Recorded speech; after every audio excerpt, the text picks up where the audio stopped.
Alhamdulillah, alhamdulillahilladzi wa'ada as-sabirina ajrahum bighairi hisab. Wa ashhadu an la ilaha illallah wahdahu la syarika lah. Alaihi tawakkalna wa ilaihil matab. Wa ashhadu anna sayyidana Muhammadan abduhu wa rasuluh afdalu man anab. Allahumma salli wa sallim ala sayyidina Muhammadin wa ala alihi wa ashabihi wa tabi'ina lahum ila yaumil ma'ab. Amma ba'd. Fa ya ibadallah, usikum wa nafsiya bitaqwallahi wa ta'atih, faqad fazal muttaqunal mukhlisun.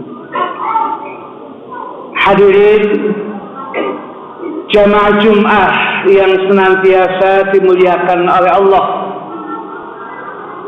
pada kesempatan salat Jum'ah seperti saat ini, pesan pertama sekaligus pesan yang utama untuk senantiasa memberikan nasihat kepada diri kami pribadi serta mengajak kebaikan kepada panjenengan seluruhnya. Marilah kita senantiasa bertakwa kepada Allah, menjalankan perintah demi perintah Allah semampu kita, dan berusaha menjauhi seluruh larangan-larangan Allah. Sebab siapapun di antara kita umat Islam, apabila bisa melakukan ketakwaan ini, niscaya dialah orang-orang yang seluruh kehidupan dunia dan akhiratnya akan dibuat mudah dan berhasil oleh Allah.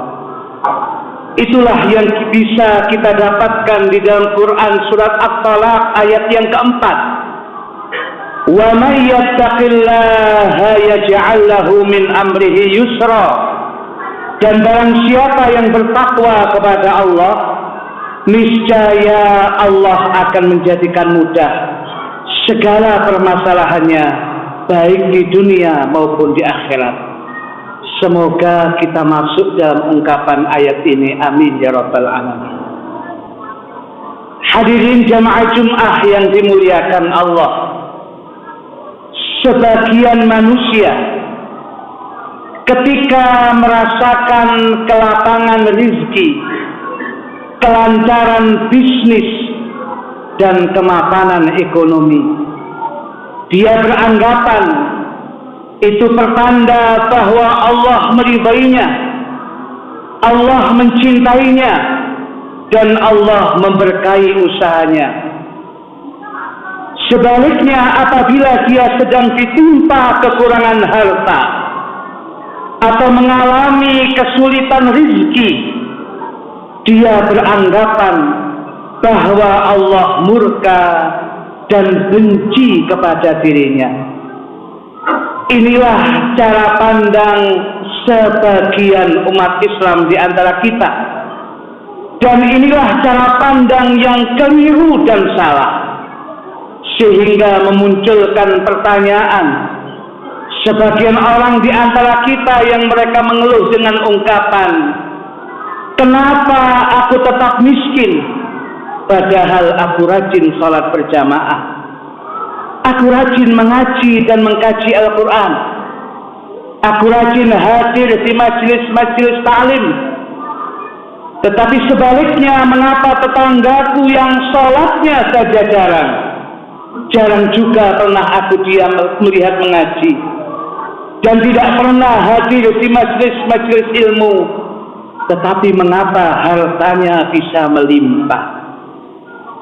Hadirin jamaah Jum'ah yang dimuliakan Allah, sebenarnya kita tidak perlu bingung, karena lapang dan sempitnya rezeki sama sekali tidak harus berkaitan dengan ridha dan kemurkaan Allah. Di dalam Al-Quran, Allah telah membantah manusia yang mengaitkan kelapangan dan kesempitan rizki dengan keridhaan dan kebenciannya. Di dalam Al-Quran surat Al-Fajr ayat 15 sampai 17 Allah menandaskan, fa'ammal insanu idza mabtalahu rabbuhu fa'akramahu wa na'ama fayaqulu rabbi akraman wa amma idza mabtalahu faqadara alaihi rizqa fayaqulu rabbi ahanan kalla balla tukrimunal yatim. Maka adapun manusia, apabila Tuhan mengujinya, lalu ia memuliakannya dengan memberinya kesenangan dan kelimpahan rizki, maka dia berkata, Tuhanku telah memuliakan aku. Namun apabila Tuhan mengujinya lalu membatasi rizkinya, maka dia berkata, Tuhanku telah menghinakan aku. Sekali-kali tidak demikian. Bahkan kalianlah yang tidak memuliakan anak yatim. Hadirin jamaah Jum'ah yang dimuliakan Allah, sesungguhnya Allah memberikan keluasan rizki kepada orang-orang yang dia cintai maupun yang tidak Allah cintai. Dan Allah juga menyempitkan rizki bagi siapa saja yang dia cintai maupun yang tidak dia cintai. Kalau Anda ingin lebih jelas tentang hal ini, silahkan lihat potret kehidupan orang-orang yang berbakti dan orang-orang yang durhaka yang pernah ada dan muncul di muka bumi ini. Di antara orang-orang yang berbakti kepada Allah, ada mereka yang dilapangkan rizkinya oleh Allah, seperti Nabiullah Sulaiman alaihissalam. Dan ada pula manusia yang dicintai oleh Allah, tapi disempitkan serta diuji dengan kemelaratannya, seperti Nabiullah Ayub alaihissalam. Dan di antara orang-orang yang durhaka, ada mereka yang dilapangkan rizkinya, seperti Fir'aun dan Qarun. Dan ada pula yang disempitkan rizkinya, seperti orang-orang kafir yang hidupnya di bawah garis kemiskinan. Ini semua semakin memperjelas, hadirin, bahwa lapang dan sempitnya rizki bukanlah perlambang atau indikator ridha dan murkanya Allah. Maka dari itu, kepada saudaraku yang hari-hari ini masih ditimpa musibah, sedang mengalami ujian hidup berupa kekurangan dan kemelaratan, jangan terburu-buru Anda mengambil kesimpulan bahwa Allah murka dan benci kepada Anda. Karena bisa jadi dengan musibah tersebut Allah punya skenario yang indah, yaitu ingin melebur dosa-dosa Anda dan meringankan beban Anda di akhirat kelak. Apalagi kalau musibah itu menimpa seseorang ketika sedang menempuh jalan ridha Allah Subhanahu wa taala. Dalam hal ini Rasulullah sallallahu alaihi wasallam di dalam sebuah hadis yang kami kutip dalam kitab Al-Jami'us Shaghir karya Al-Imam Al-Jalaluddin Asyuti, ada satu ungkapan hadis yang diberikan Imam Ahmad dalam kitab Musnadnya, Imam Bukhari dan Imam Muslim. Rasul Muhammad sallallahu alaihi wa alihi wa sahbihi wasallam pernah bersabda, "Ma min musibatin tusibul muslimah illa kaffarallahu biha anhu hatta syaukata yushakuha au kama qala." Tidaklah suatu musibah menimpa seorang muslim, melainkan musibah tersebut akan menghapuskan dosa-dosanya, hingga duri kecil yang menusuknya dipastikan bisa menghapus dosa-dosa kecilnya.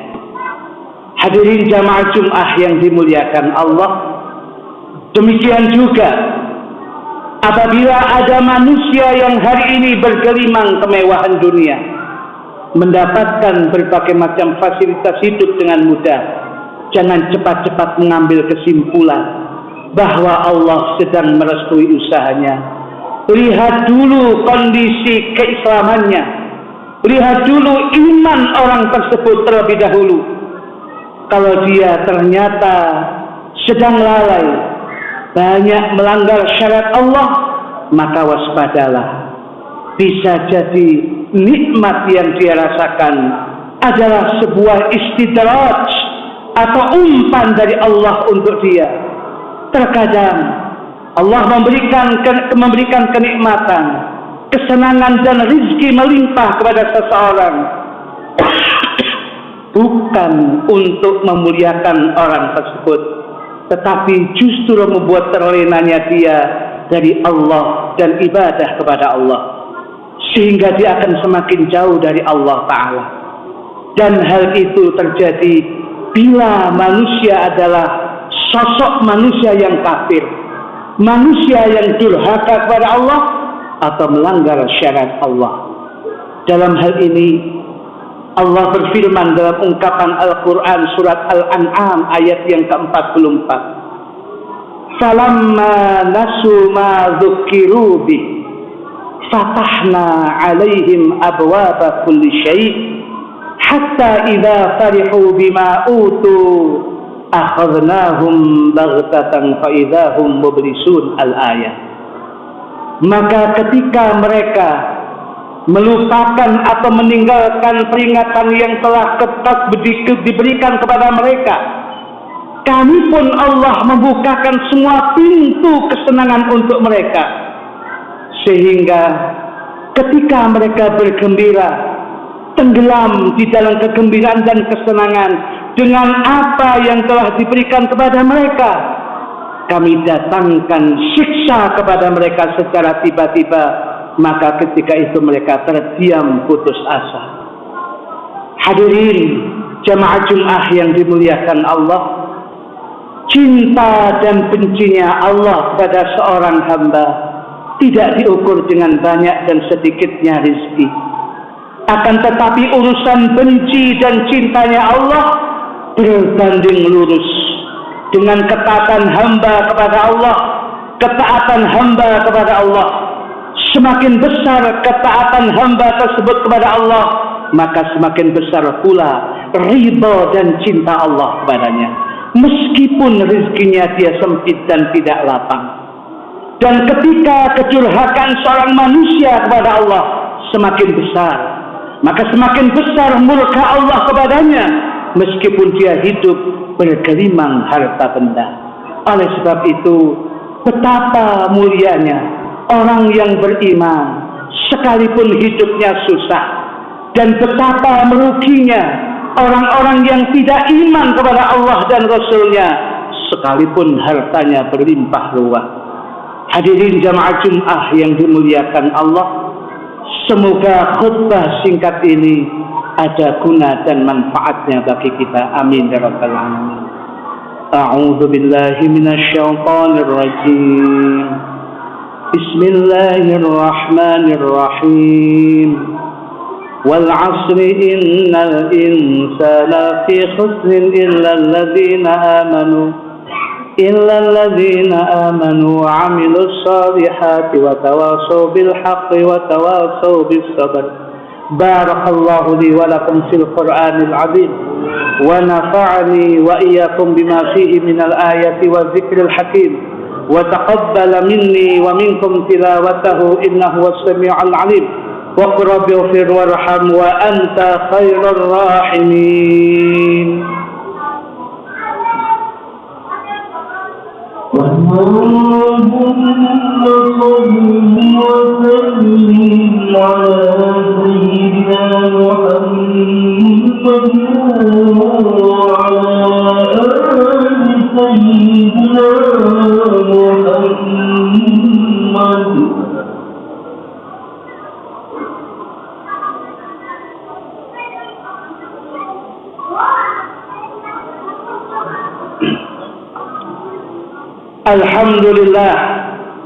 Alhamdulillah bi ni'matihi tunalul khairat wa bi rahmatihi tunzalul barakat wa bi hadihi tudrakus sa'adat wa ashhadu an la ilaha illallah wahdahu la syarika lah wa ashhadu anna Muhammadan 'abduhu wa rasuluh.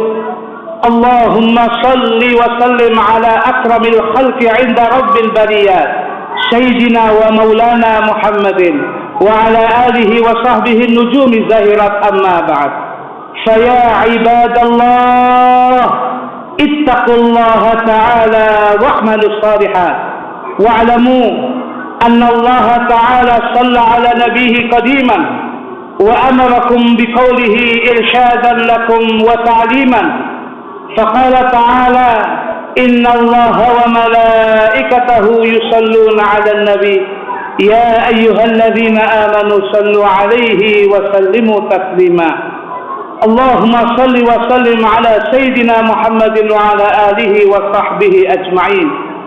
Allahumma farba an khalifati rasulika ala tahqiq sayyidina Abi Bakr as-Siddiq wa Ali Zahid al-Awwab an-Nasik bis-sawab Amir al-Mu'minin sayyidina Umar bin al-Khattab wa an Jami' al-Quran bin-Nurain wal-Burhan sayyidina Uthman bin Affan وعن ليث بني غالب إمام المشارق والمغارب سيدنا علي بن أبي طالب وسائر الآل والصحابة والتابعين وتابعيهم بإحسان إلى يوم الدين رضوان الله عليهم أجمعين. اللهم اغفر للمؤمنين والمؤمنات والمسلمين والمسلمات الأحياء منهم والأموات. اللهم انقلنا والمسلمين من الشقاوة إلى السعادة ومن النار إلى الجنة ومن العذاب إلى الرحمة ومن الذنوب إلى المغفرة ومن الإساءة إلى الإحسان ومن الخوف إلى الأمان ومن الفقر إلى الغنى ومن الذل إلى العز ومن الإهانة إلى الكرامة ومن الضيق إلى السعة ومن الشر إلى الخير ومن العسر إلى اليسر ومن الإدبار إلى الإقبال ومن السقم إلى الصحة ومن السخط إلى الرضا ومن الغفلة إلى العبادة ومن الفترة إلى الاجتهاد ومن الخذلان إلى التوفيق ومن البدعة إلى السنة ومن الجور إلى العدل. ربنا آتنا في الدنيا حسنة وفي الآخرة حسنة وقنا عذاب النار.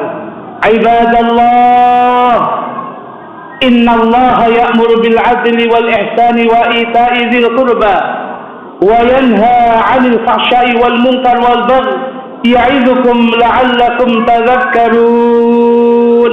أقم الصلاة.